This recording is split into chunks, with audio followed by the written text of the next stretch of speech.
How you doing this morning, Coach? Doing good, Gary. How you? Doing great. Listen, if you want to get involved with the coach, too, we'll have him for a couple of segments. You can call in on the Bud Light Hotline at 205-342-9904 and ask him a question or make a comment, and he'll tell you what he thinks. We're going to start off, obviously, with LSU 46, Alabama 41. Coach, it was a crazy game. I was there, and of course, you got to give LSU a lot of credit. As you know, as a coach, a lot of times people say, well, Alabama made a ton of mistakes. Well, you make mistakes against better teams because they force you into them, or you notice the mistakes more because you don't get away with them. And everybody uses the term exposed. Well, that's what happens when you play a really good football team. And for Alabama, that first half was a nightmare. I mean, opening drive was going as scripted. They got a 1st and goal inside the 10. Tua winds up scrambling and fumbling the ball on third down. LSU immediately goes 95 yards in like 5 plays for a touchdown and up 33-13 at the half. Alabama just couldn't slow them down, dropped a punt snap, had an interception taken off the board because of 12 men on the field. Tua threw a terrible interception right before the end of the half. LSU scored 2 touchdowns in 30 seconds, and the end result was LSU hung on for the win because Alabama stormed back in the second half, as a class program and a class team will do, and made it interesting. But I want to get your thoughts just on the mistakes, because it's just hard to overcome that many mistakes in a football game against an opponent the quality of LSU. Yeah, well, it's not a coincidence. You just ran through a list, and when I was trying to get ready for looking at a few things, I watched the game on TV, but I went back through just looking at some stats and things, and I started to notice that, Gary, about the mistakes. I went back, and a ton of these are either unforced or not very smart at the time they have, because fumble with the quarterback, totally unforced error. Punt fumble, was punt snap fumble, unforced error. The LSU has nothing to do with that. They make good plays, ran into the ball and all that. They didn't cause that. Then you had a substitution penalty on first down. You get a penalty on first down coming off the bench. First play of the series, you get a substitution in practice. You got an offensive penalty. You got another one later, and you got defensive penalty for being offsides. You had another 2 false starts. You're in your home stadium. The noise should be LSU's problem, not your problem. You throw the interception that you mentioned. It was on 1st and 10. If it's 3rd and 15, you got to force one in there to see if we can keep the sticks. That's one thing. But you throw the ball away on 1st and 10, they're your own goal line. It's not going to turn out well. And you got a personal foul penalty on that drive. So it just goes on and on. It wasn't a typical Alabama team. I just think they had a bad game, and I know LSU forced a lot of it and made big plays. Joe Burrow, no question, best player on the field. But, they just I think they hurt themselves as much as anything. For the game to be that close at the end, I think it says just how good Alabama can be if they can eliminate all these self-inflicted wounds. Yeah, you mentioned Burrow, and I knew he was good, obviously. I think he's better than I thought he was. I mean, I knew he could throw the football. I didn't realize until I saw him Saturday how nimble he is, how quick. He's athletic, Coach, and he can run, and he can make people miss. That's another thing that I note on that. I think they had 8 explosive runs for over 10 yards. 6 of them were Joe Burrow. Yeah. And so he is certainly he has got good athleticism, good speed. He can use it effectively when he has to. And I'm sure most of all of those were scrambles, but still, I mean, a couple of them were 18 yards. But I have no question about it. He took better care of the ball. He did have a fumble, but he didn't throw an interception in a big ball game in somebody else's stadium. That's pretty special. Then he completed about 80%. Tua completed close to 50, barely over 50%. They both had great-looking stats, but he threw an interception and was 50%. Burrow threw none and was 80%. That's phenomenal. 1,100 yards of total offense in the game, 87 points. I mean, we felt like it would be an offensive game, but still, I think people are still wrapping their arms around that. I mean, the first game of the century was 9-6 in overtime, not a single touchdown in the game. And this one, 1,100 yards of offense, 87 points. I guess it just is another example of how quickly the game has morphed into an offensive game. And these offenses, and in fairness to Alabama and LSU's defenses, they're hard for anybody to stop. It's just it's a very difficult time for defensive coaches facing these type of explosive offenses, the way the rules are set up. Very, very much so. And I thought both defenses were just, they were okay. They couldn't stop the other team effectively, but I think LSU was. I think Alabama was only successful like 40% of the time on third down, and LSU was successful over 50%. Yeah. So LSU's defense played better on critical downs and third down, and then they got 2 takeaways, and which I think were huge. Yeah, no doubt about it. Probably the difference in the game, getting those extra possessions. All right, for Alabama, you don't control your own destiny now. I mean, you're well. I mean, maybe theoretically you do. If you went out, you might could get in, but unlikely unless some other things happen. And all you can do, I guess, is focus on winning these next 3 games, beginning with Mississippi State. We don't know if Tua is going to play or not Saturday. You've been with great teams that suffer a loss. And as a coach, how much do you worry about the next game in terms of the team's ability to come back and bounce back coming off a disappointment like that? Well, again, a lot of people think they're going to see it in the stadium the next game. Usually it's either over before then because it's how they come back in that building on Sunday and Monday. How are you approaching this week? What's your mood? Are you determined to fix what you did wrong? Are you down in the dumps because you lost the ball game? It was a huge game. I mean, all that kind of stuff. And they're human beings, and it's up to the leadership in the locker room, leadership of the coaches, to get it back on track. But if you're having terrible focus and not very good attention to details during the course of the week, then you better get ready for a Saturday. It's not going to be your best performance. But sometimes you can tell they're still kind of lingering with it on Sunday and Monday. And then Tuesday, Wednesday, it gets a little better, and that they're put it behind them and you have good practices. But I don't really think it's that big of a factor. All right, we're going to get into some previews in the next segment, but I want to touch on some other games. Again, Jeremy Pruitt, you got to give the guy credit. They gutted one out at Kentucky like Kentucky was going to win the game there at the end. I don't understand the continuing to try to run the ball up the middle there, but Tennessee hangs on and gets a win, and it looks like there's every possibility they may win out now, Coach.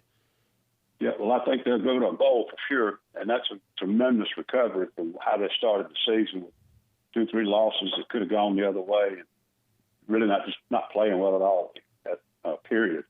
But that was a good win on the road too. And Kentucky's certainly not a quality offensive team, but a really good defensive team. I did not get to see any of this game. I can't remember which one it was in conflict with, but just reviewing the stats and reading all the play-by-play and checking things out. They just did it by not making any mistakes at critical times and were able to eke this thing out because it was a hard-fought game the whole way. I tell you, that to me, it's a credit to Tennessee and the leadership of Jared and the coaching staff. If we're going through the season they are and having the ability to win a tight ball game like that on the road, it tells me he's still got control of that locker room. No doubt about it. South Carolina, and listen, I want to preface my comments to you by acknowledging that Appalachian State's a quality football team. Probably ought to be unbeaten, and they let one get away at home against Georgia Southern. But still, with where Muschamp is at, you win at Georgia. You got Clemson still coming up, and these are the kind of games when you drop them at home that I think put your future as the head coach in doubt. I mean, even though App State's a good football team, South Carolina people expect you to beat Appalachian State at home, right, Coach?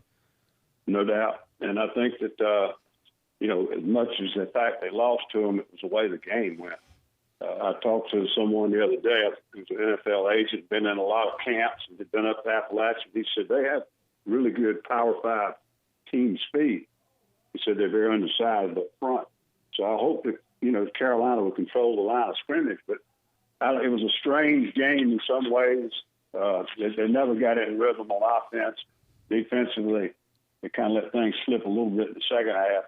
But, I don't know. They just – when you can't run the football for 21 yards on a team that's not a Power 5 team, there's something wrong. And it's, you can't say you can't say they can't block anybody. That can't be the only reason.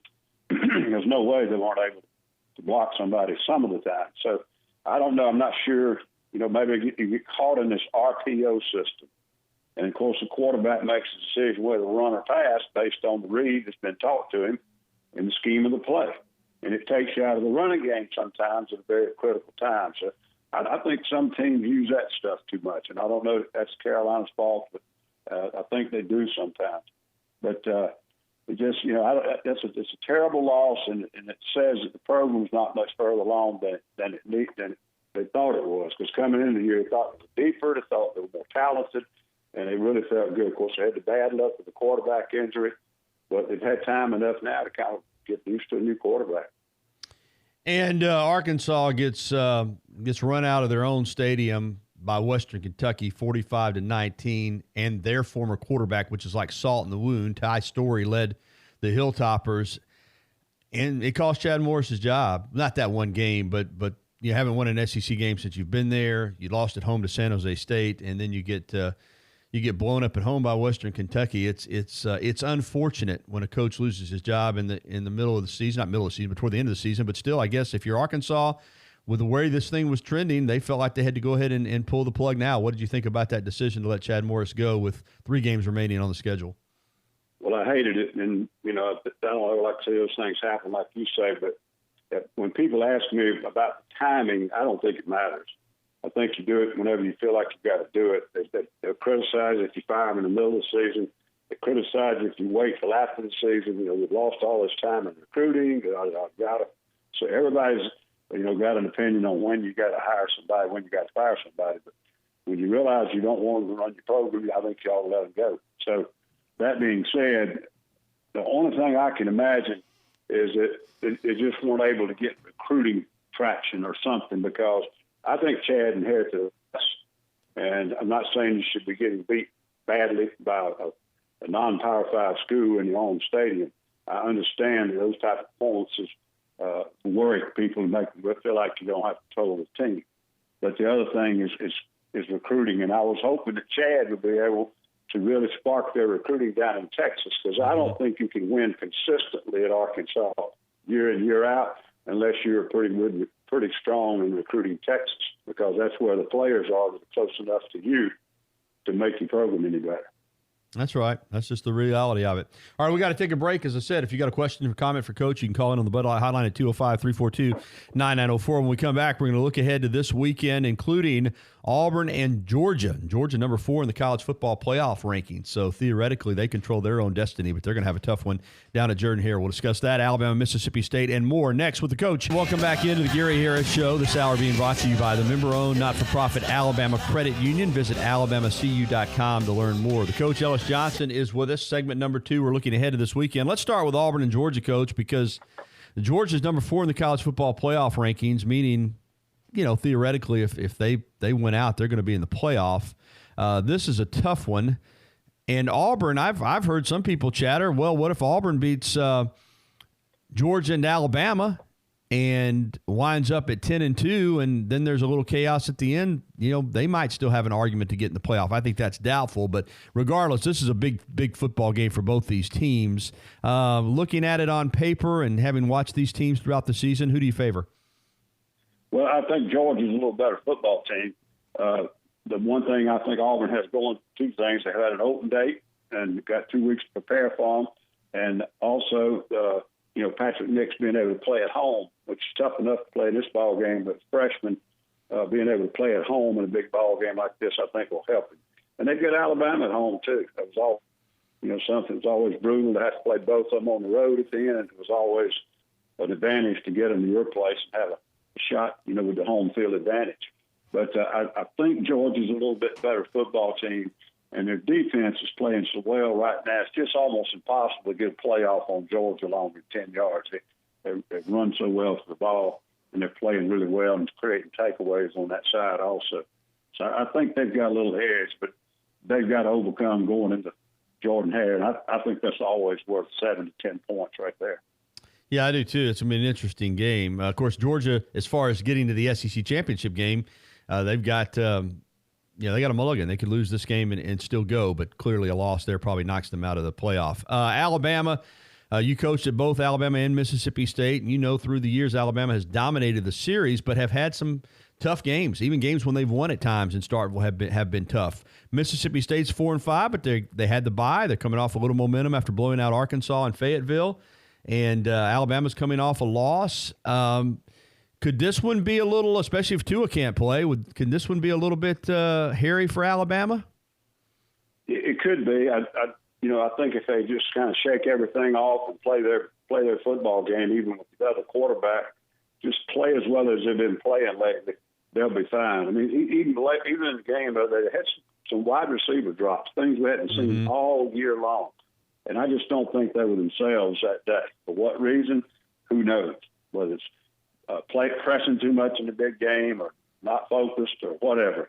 But I do think that they're so much better than Mississippi State. As long as they don't go over and create the same self-inflicted mistakes, I don't think it'll be close. And what about LSU? I mean, on paper, obviously, they're a lot better than Ole Miss, but you know how it can be sometimes. They wanted that game against Alabama so badly. They got it, and they're playing at Ole Miss at night. It's a rivalry game. I mean, personnel-wise, clearly it's probably a mismatch, but we've seen strange things happen in this series at night in Oxford. Any chance that Ole Miss can make this one a competitive game? I mean, always a chance, but I see this one being even maybe more so the other one than the other one. They can't throw the ball very well. And they really can run it well because the quarterback runs a lot on third and long and picks it up. But they're kind of a irritating offense to defend, I think, right now because they're so unorthodox compared to other things you see. But LSU, unless they just one day hit a brick wall, they have played on the road in hostile situations. They've played, I think, 3 top 15 teams now. I mean, they've been tested, and they've kept it focused to 10 games in a row. And I just don't see them having any problem with this one. Obviously, Ole Miss is going to make some plays. They got some big-time athletes there. They're going to make a few plays, but I just don't see over the course of the game that they can possibly slow LSU down. South Carolina goes to College Station. Of course, Will Muschamp was the defensive coordinator under Saban at LSU. Jimbo Fisher was the offensive coordinator under Saban at LSU when they all won a national championship down there. Big game for both these teams, both these coaches. How do you kind of analyze this matchup? South Carolina is a strange team. You know, they won at Georgia. They lost at home to App State. I could see South Carolina going into College Station and having a chance to win this one. You agree? Yeah, I mean, they play it so unpredictable. If they play well, I mean, they beat Georgia on the road in a very unorthodox game.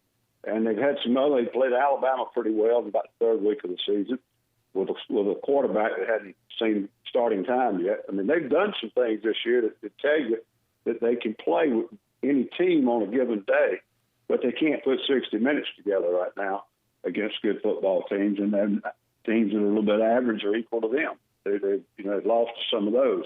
So it's been a very frustrating season, and it's kind of varied as the year's gone on as to where the weakness is and where the strengths are. At one time, they were really leaning on the running game, and then that kind of disappeared, and the quarterback struggling to make third downs. He's got a terrible percentage on that, and they're not being able to keep the ball. They're going to have to play a lot better to have any chance out of Texas A&M. Now, I don't think Texas A&M's played up to their abilities this year either. They've probably been a disappointment to themselves. But, unless they can take the ball away from Texas A&M about 3 or 4 times, they're going to have to eliminate some offensive mistakes, or they don't have any chance over there. All right, Coach, final question. The playoff rankings, you have LSU, Ohio State, Clemson, and Georgia. For the sake of argument, let's say those top 3 teams went out, because I think that's very probable, and they're all in the playoff. Georgia, if LSU wins out clearly, even if they beat Auburn, will have lost to LSU in the SEC championship game. Alabama's sitting there at number 5. If Alabama wins out and gets to 11-1, even though they don't go to Atlanta, do you think they would make it into the playoff? Well, and where I differ with you, I don't think those other 4 are going to make it through with a win out. You think somebody will lose a game? Yeah, I think Georgia's the one that's got the toughest. Well, I think Georgia's going to lose. That's why I'm saying the top 3. Win out. Yeah, I think the top LSU 3 went out. Georgia can't win out, period. So Georgia gets a second loss, they're probably out. LSU gets the first loss in a tough ball game, they probably stay in. Then Ohio State still got a couple of teams. I think you're right about Ohio State and Clemson because they've got easy roads to go. But, I think it's very possible if Alabama's still 11-1 that they nudge somebody out. Because Georgia, LSU, one of them is going to eliminate the other one, I'm afraid. And I think LSU is going to eliminate Georgia. I wouldn't be shocked, Gary, if Georgia lost 2 more games. They've got a tough one in Jordan there now. Yeah, no doubt, no doubt. Like I said, I think Georgia's going to play themselves out. I think it's going to come down to Alabama, Oregon. Who knows for that final spot? It's going to be interesting. You never want to lose, but Alabama is a team that's lost before and gotten into the BCS championship game and into the playoffs. So it is going to be another scenario that could be terrible. I mean, Georgia could lose to Auburn. They're still going to the SEC East. That's right. They upset LSU in that game. Oh, that'd be a killer. And now you've got a total mess.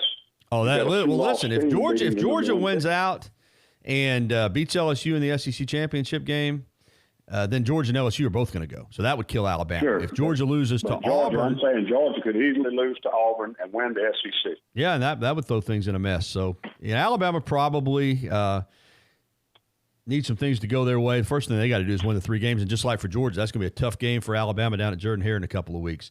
Hey, good to catch up with you, Coach. Always enjoy it. Thank you, Gary.